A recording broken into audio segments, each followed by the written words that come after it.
The investigations of the 50s and 60s created an influx of professional gamblers from around the country to Las Vegas.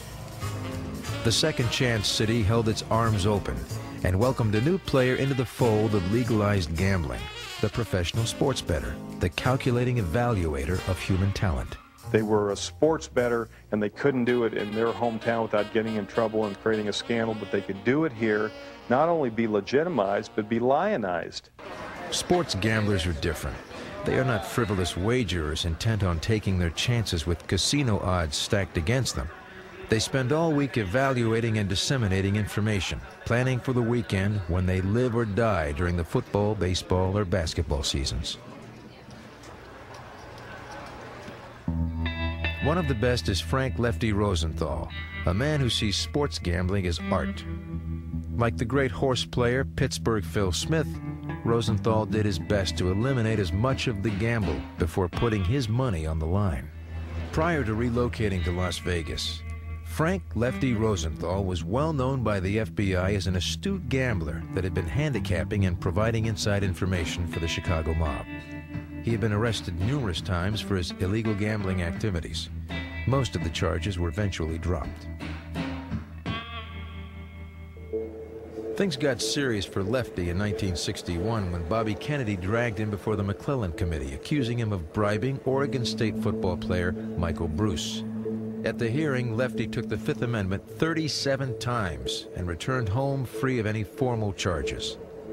A couple of years later, he was indicted on the charge of bribing a New York University basketball player to throw a game.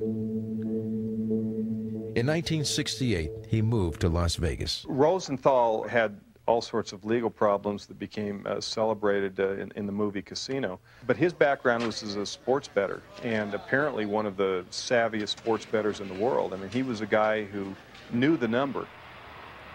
When Frank Rosenthal first came to Las Vegas, legalized sports gambling was still in its infancy. Aided by television exposure, sports had never been more popular. But Las Vegas was not geared up to exploit the potential of sanctioned sports wagering. There were only, by my recollection, 3 freestanding buildings that would accept a wager. These buildings were known as sports books. One man that frequented these wagering houses was Jimmy the Greek. Jimmy the Greek Snyder was a small-town handicapper that took the nickname of the renowned gambler Nick the Greek Dandalos. With his new nickname, he was able to market himself as a big-time handicapper. Jimmy the Greek, I don't think, was a big deal in Las Vegas, but the public perception, and public perception is everything, was that he was the man in Las Vegas. He had the look, and he had the talk, and he had the gold chains, and he had the stuff that looked and felt like Las Vegas to people. He wasn't a winning player. He wasn't a professional gambler. He was a commercial handicapper. Jimmy the Greek inadvertently thrust himself into the limelight when he set the point spread, or line, for the 1969 Super Bowl between the New York Jets and the Baltimore Colts.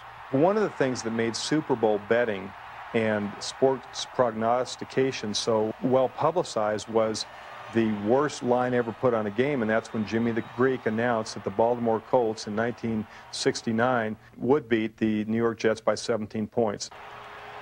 New York quarterback Joe Namath predicted a win for his seemingly overmatched team.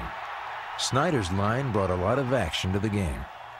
Baltimore, which had an incredible defensive record, only in 2 games did they give up more than 10 points. They were an incredible team. Not surprisingly, Jimmy the Greek's line did not hold up, and it continued to fluctuate up until game time. The professional community did not get sucked in. There was a lot of money for both sides in that game, and fortunately I was on the right side and did have the Jets. No, I did not think they'd win straight up, but certainly I did think that the Colts would not cover, and they did not cover.